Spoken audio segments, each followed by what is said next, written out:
Next up, we have Penguin Random House, and we have Michelle Sulka, Bob Belmont, and Steve Atinsky. And let me share my screen for their presentation. And a heads up, you folks are muted, so you'll have to unmute yourself. There we go. Look good? All right. Good morning, everybody. We just want to thank Calvin and Ann and Valentina for giving us this opportunity. Thank you so much for hosting this. My name is Michelle Sulka. For those of you that don't know me, I sell the blue side of Random House, which is Random House and Crown, to independents in the Bay Area. And Wade Lucas is my counterpart down in Southern California. We have a ton of books to get to, so I'm just going to jump right in. Our first title, you might have heard, we had a drop-in last week. I'm not going to spend too much time on this, but I just want to remind you guys, please get your orders in early. We haven't seen any excerpts from the book yet, but the editor shared some of the book with us last week when the announcement went out, and it sounds exactly like I hoped it would sound. It sounds like it is a very candid presidential memoir, but it's also a very personal book, a look at his family, a look at his life. It honestly sounds thoughtful and beautifully written and very moving. And don't forget about the audio, because the president himself reads it, and that will obviously make a difference. So next book, another one to just make sure you don't forget about, a gorgeous little gift book from Michiko Kakutani. This is her picks for the top 100 books that every reader must read. She's got an original essay for each, along with an original piece of artwork reimagining the jacket. It's absolutely gorgeous. It's only $25. This should be in the front of every store for the holidays. The next one, so we've got tons of great cookbooks on our list for this fall. We have a new Ottolenghi, which is back here. You can't really see the jacket. We have a new Ina Garten, but I wanted to focus on this one because Claire Saffitz is an emerging superstar. She has a cult following thanks to her Bon Appetit videos on YouTube and her other videos. What really makes her stand out from the crowd is, baking can be very intimidating. But when you're with Claire, you feel like you're just in the kitchen with your best friend. She's funny, she makes mistakes, she'll tell you, okay, don't do this, this is how we fix this. Her recipes are very sophisticated, but they're also just real. So for instance, when you're making peanut butter cups at home, do you really need to temper that chocolate? Actually, you don't. Thanks to Claire, she will show you how. This is her very first book. Her fans are dying for this. It's gonna be really big this fall. And my next one, great new book from George Saunders. I'm so excited about this. Really unique and fun book from him. So every year, kids fight to get into his creative writing class at Syracuse University. This book is that class. Basically what he's doing is he's presenting 4 short stories from the Russian masters. So you get the full text of the story, and then you get his essay to go along.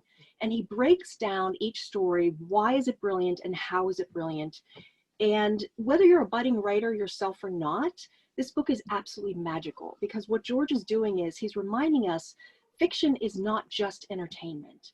Fiction, when it's done well, can lift us up out of despair, and it can literally change the world. So please do check this out, and then you won't have to go to Syracuse. So I'm going to turn it over to Steve Atinsky. All right, hi everybody. I'm Steve Atinsky. I'm the Random House Green Rep for Southern California and the East Bay, and my counterpart up there is the wonderful Jen Ramage. So first for me is the extraordinary new novel from Kaz Ishiguro, Clara and the Sun. Clara is an artificial friend. She, like the other models in the store where she is on display, has been created to be a companion for a lonely child. Each AF is unique. Clara's observational qualities are exceptional, as well as her gift for empathy. After much waiting, Clara is brought to live with Josie, a chronically ill girl with an uncertain fate, who Clara will do everything in her power to protect. This is a beautiful story of devotion and sacrifice filled with humanity and grace, and I really think it's going to stand out with Remains of the Day and Never Let Me Go as one of his greatest novels. Next, I have Gold in the Air by Katherine Heine, which has a new title as of yesterday or 2 days ago. It's now called Early Morning Riser. Katherine Heine is hilarious. This is her 3rd book with us, following Single, Carefree Mellow, and Standard Deviation. The heroine of this story is a young teacher named Jane, who, having moved to a small town, hooks up with the town Lothario Duncan. Great guy. However, Jane can't go anywhere in town without running into one of his ex-flames, irritating, including his ex-wife, who still has him mow her lawn, really irritating. The story is both bittersweet and laugh out loud funny and filled with characters whose lives can't help but bang into each other. Next, I have A Bright Ray of Darkness by Ethan Hawke. This novel is clearly drawn from Ethan's own life. A young, famous actor reeling from a tabloid divorce is cast in his first Broadway role playing Hotspur in Henry IV. He's a mess. He's full of regret, shame, longing, desire, rage, despair, and fear of failing in a production filled with a cast of experienced Shakespearean actors where he has no experience at all. And it's all brilliantly expressed by Hawke with a humorous touch and a cast of characters you'll be wondering, who is that in real life? And next for me is, on the more serious side, is My Time Will Come by Ian Manuel. Ian Manuel grew up a Black kid in the toughest neighborhood in Tampa, Florida. When he was 13, he shot a woman in the jaw during an attempted robbery. He was tried as an adult and received a life sentence. This is the wrenching and inspirational story of his time in the prison system and the relationship he developed with the woman he'd shot that helped lead to his redemption and eventual release 26 years later. And it was all done with the aid of legal justice advocate Brian Stevenson. And with that, over to you, Bob.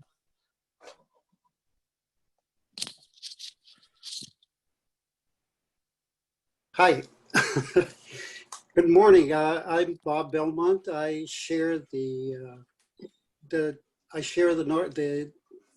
Northern California with Wendy Pearl, and in Southern California with Tom Benton and Amy Comito. I don't see myself on the screen here. No? You're there, Bob. I am? Okay, yep. Good. Yeah. Seldom have we had two books as important as these. One is a collection, the second book by one of our biggest authors from last year. He was a finalist for the Young Lions Award for his collection of his Lot collection of short stories. The title is Memorial. It's a stunning and intimate first novel about two young men, Benson and Mike, living together in Houston. We get glimpses of their lives from the beginning to the present. They're in love but unsure why they're still together and if it's worth continuing. Mike finds out about his estranged father's sickness, flies to Japan to spend time with him, and leaves his mother, Mitsuko, who arrives unexpectedly with Ben. Mitsuko and Benson develop living together an unconventional life as roommates, an absurd domestic situation that ends up meaning more to each other than they ever could have predicted. Without Mike's immediate pull, Benson begins to push outwards, realizing that he may know what his life and what he wants out of life and how to get it. Both men probably will change and will either get stronger together or fracture everything they've ever known, and just maybe they'll be okay in the end. Memorial is a funny, profound story about a family and all its strange forms, joyful, hard-won, and vulnerability, becoming who you're supposed to be and the limits of love. Next up is The Prophets. This is a stunning novel about forbidding union between two enslaved young men in the Deep South in a plantation. They find refuge in each other. Isaiah is Samuel and Samuel was Isaiah. That's the way it has been from the beginning and the way they felt it would be till the end.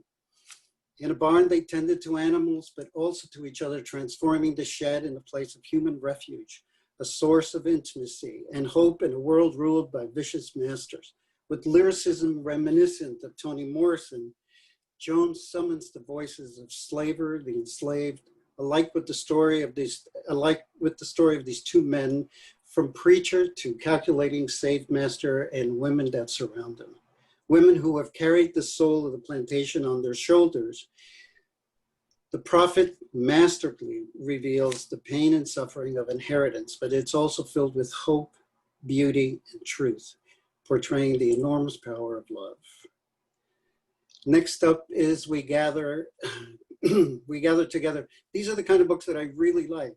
It tells the story of a tenacious and inspiring 19th century woman, Sarah Hale, who worked for decades across 5 presidents to establish the National Day of Thanks. She dives into the fascinating, unexpected history of Thanksgiving. Readers will immediately appreciate bringing the story to life with memorable discussions of Native American feasts of unity, the real story of Plymouth Rock, a cast of historical characters that build an entirely fresh and intriguing telling of the story behind the National Day of Thanks. A day inspired by the mythology surrounding the Pilgrims, and it helps us fully understand the history of the idea of gratitude, not just as a way of unifying the United States at a time when the Union felt impossible, but also as a way to think of life, even in the toughest times. Next up, How She Glows for Dinner. Angela Liddon, author of the best-selling book, we sold tons of her previous books, How She Glows, returns to offer readers nourishing plant-based dinners. She shares her meal prep plans, helpful make-ahead plans, and tips, favorite seasonal holiday menus, as well as one-pot meals that will help streamline a busy week. Storage and reheating instructions, removing time-consuming guesswork, and a handy new label index that helps you prepare these dishes on allergies and food preferences such as gluten-free, freezer-friendly, one-pot, nut-free, and more. And next, over to Michelle. Okay, my next book is 400 Souls. This is a chronicle of the 400 years since the first African presence in the Americas. This is going to be a gorgeous edition. It's a collection of essays from 80 different writers. We've got historians, we've got novelists, we've got artists, we've got poets, journalists, all compiled by Ibram X. Kendi, obviously the author of How to Be an Anti-Racist, and Keisha Blaine, who wrote How to Set the World on Fire. So just a couple of the contributors who are going to be included in this: Isabel Wilkerson, whose book Caste is on the bestseller list right now, Jelani Cobb, Hanif Abdurraqib, Sonia Sanchez. It's an incredible list of people, and this is definitely going to get a lot of media attention next February. The next book is for everyone, for everyone who loved Fleischman is in Trouble. It's a novel called The Smash Up, which we'll see the jacket for in just a second here, I'm sure. Anyway, if you love Fleischman is in Trouble, you're going to love this book. We meet a young, successful couple. There we go. A young, successful couple. They finally made it out of the city into a small town. They just want some peace and quiet in their lives. But of course, it's going to be anything but. The wife has been getting involved in political activism. She's been getting angrier and angrier. The husband, his startup company has been rocked by allegations of sexual misconduct. And into this heady mix comes a beautiful young house guest that's going to be with them for a while. All this is taking place against the backdrop of the Brett Kavanaugh confirmation hearings. So you can see this is like a powder keg getting ready to go off. Like Fleischman, it's very, very funny, but also like Fleischman, it's also a really sharp commentary on American life. I think this is a book that a lot of people are going to be talking about next spring. The next one for me, Hanif Abdurraqib, as I mentioned, included in 400 Souls. His new book, Little Devil in America, is so much fun. You know him from his huge bestseller last year, Go Ahead in the Rain, which was longlisted for the National Book Award. Here, he takes that love of writing about music and blows it up onto the grandest possible scale. This is a sweeping overview of Black performance in America, starting with the early minstrel shows all the way through today.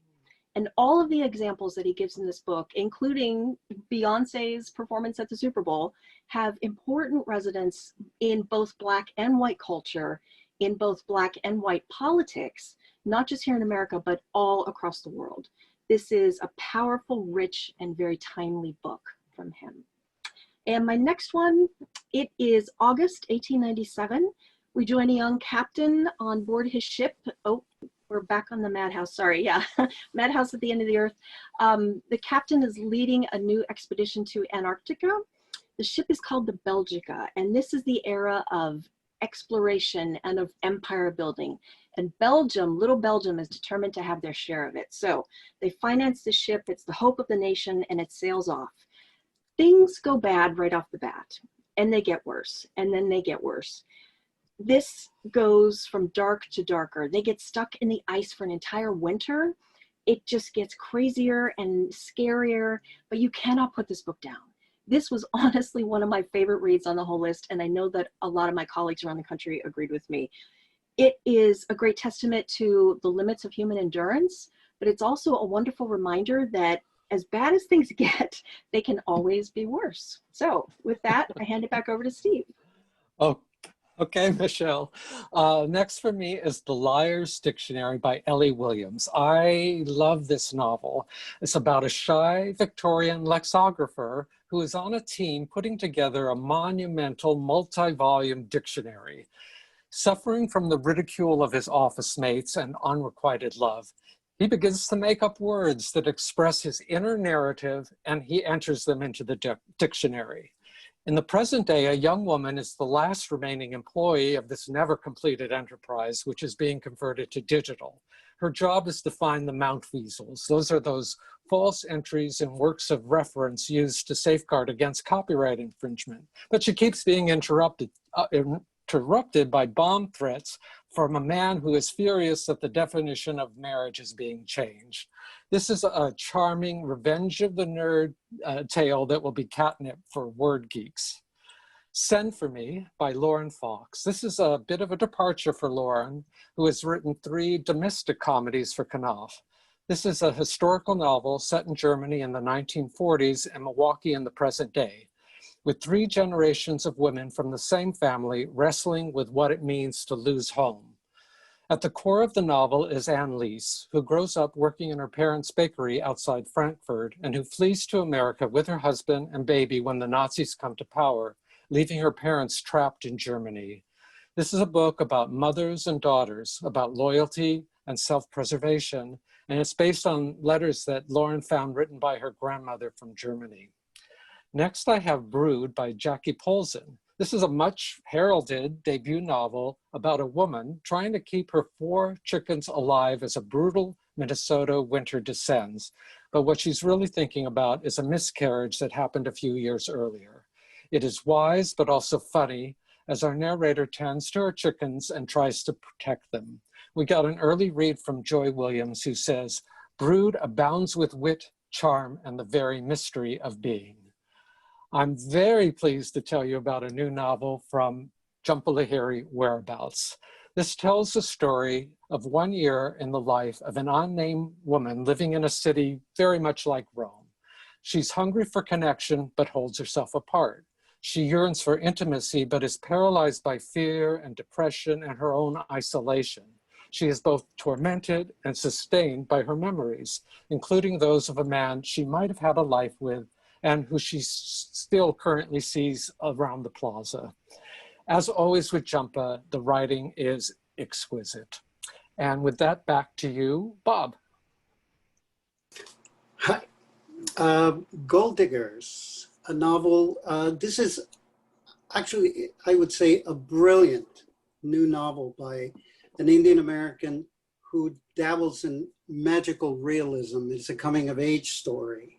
He's a floundering second generation teenager growing up in the Bush era Atlanta suburbs. Neil Narayan is an authentic, funny, smart. He doesn't share the same drive as everyone in his family, especially his perfect older sister who's headed to college.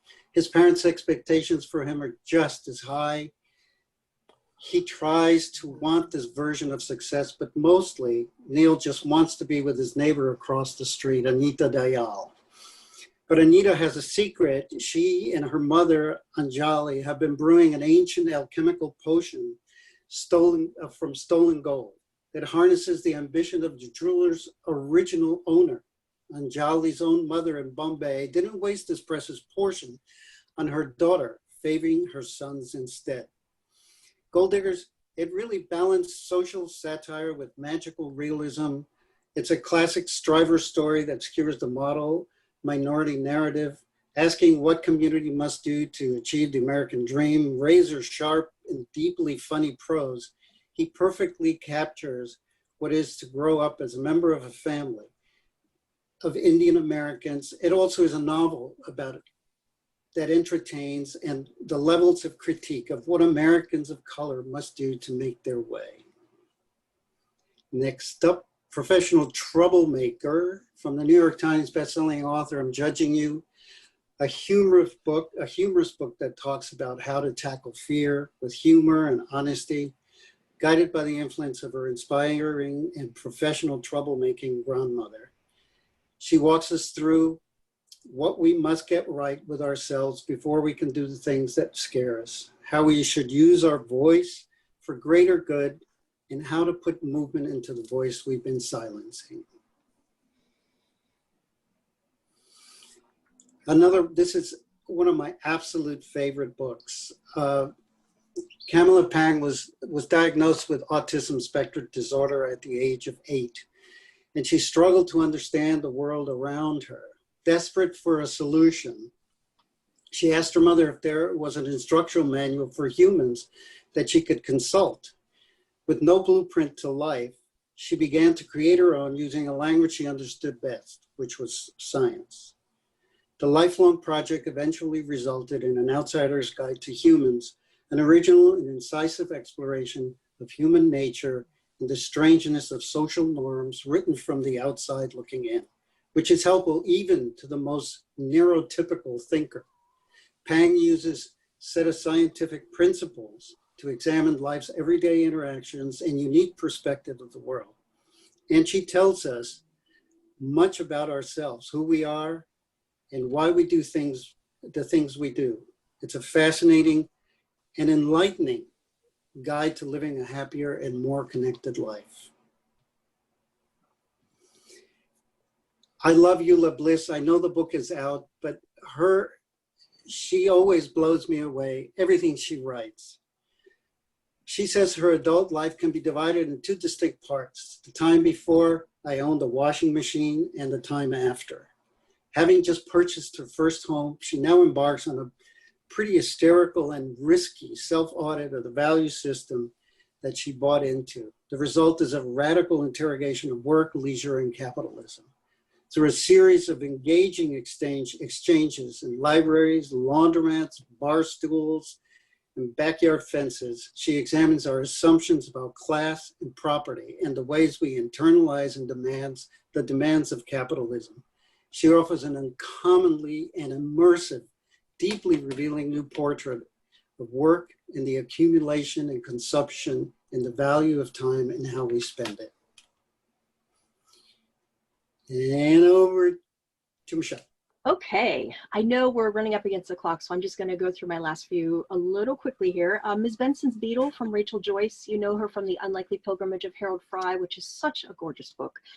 This reminded me a lot of that. This is English eccentrics throwing caution to the wind and going off on a grand adventure, in this case after an elusive golden beetle.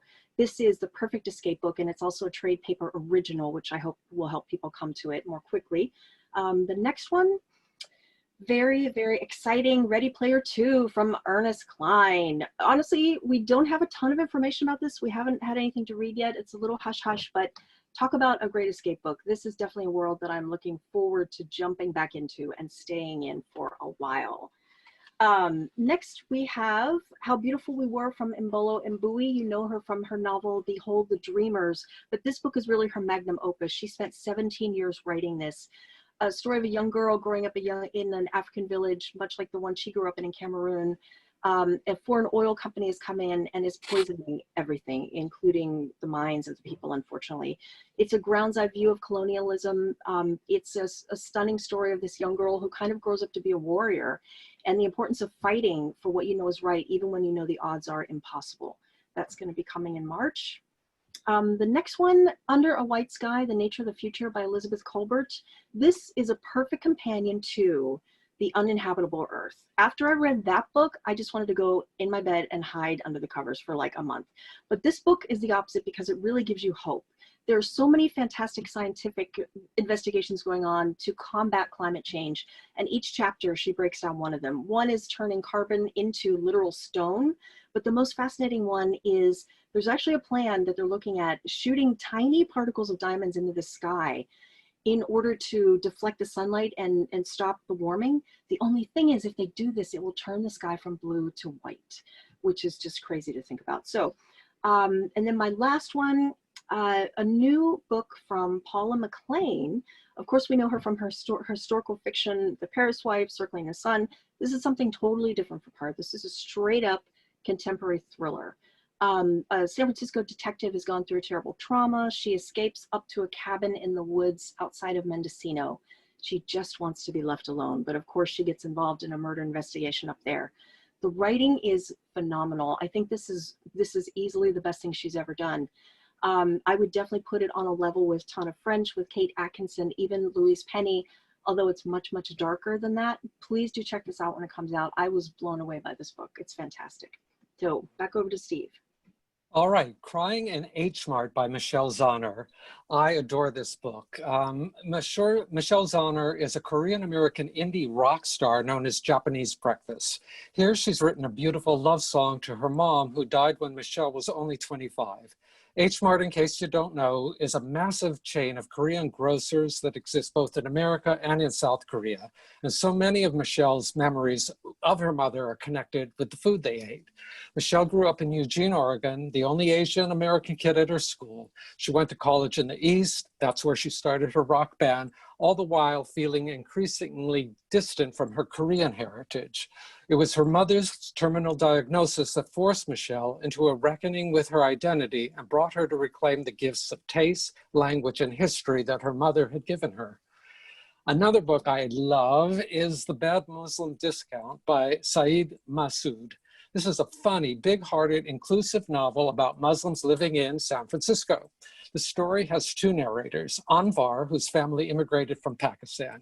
He's non-religious, non-traditional, and very funny, although his humor is entirely lost on his relatives. The other narrator is Safwa. Now, she's an Iraqi immigrant whose life has been filled with violence.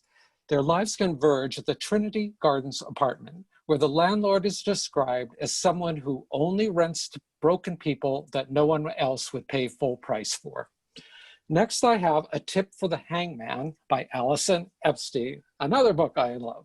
Christopher Kit Marlowe is the protagonist of this historical thriller in which Marlowe is recruited out of Cambridge by Queen Elizabeth's spymaster to go undercover and help expose Mary Stuart's plot to overthrow the Queen. Marlowe is a fascinating protagonist. He's passionate, ambitious, sarcastic, hot-tempered, and the novel has a great cast of supporting characters, including Mary Stuart and Kit's lover, Tom. It's for people who love the other Boleyn girls, Shakespeare in Love, Hilary Mantel's novels, and Maggie O'Farrell's recent masterpiece, Hamnet. Another book I love is The Slaughterman's Daughter by Yaniv Ishkovitz. I describe this as Fiddler on the Roof meets the Coen brothers with a little of the great Russian writers thrown into the mix and maybe a bit of Sweeney Todd. Fanny, a married woman and mother of 5, sets off from her shuttle in turn-of-the-century Russia armed with a small butcher's knife that she's remarkably skilled with and accompanied by a mysterious ferryman to retrieve her sister's husband, who has run off to Minsk. Along the way, they'll encounter murderous thieves, soldiers from the Tsar's army, and be pursued by a Russian secret police officer no less obsessed with apprehending his suspect than Inspector Javert. And finally, for me, Julia Child's People Who Love to Eat Are Always the Best People. This is the first ever book of quotations from Julia Child, and it'll be out in time for Christmas. And I'll just leave you with 2 quotes. If you're afraid of butter, use cream. And I think every woman should own a blowtorch. Bob?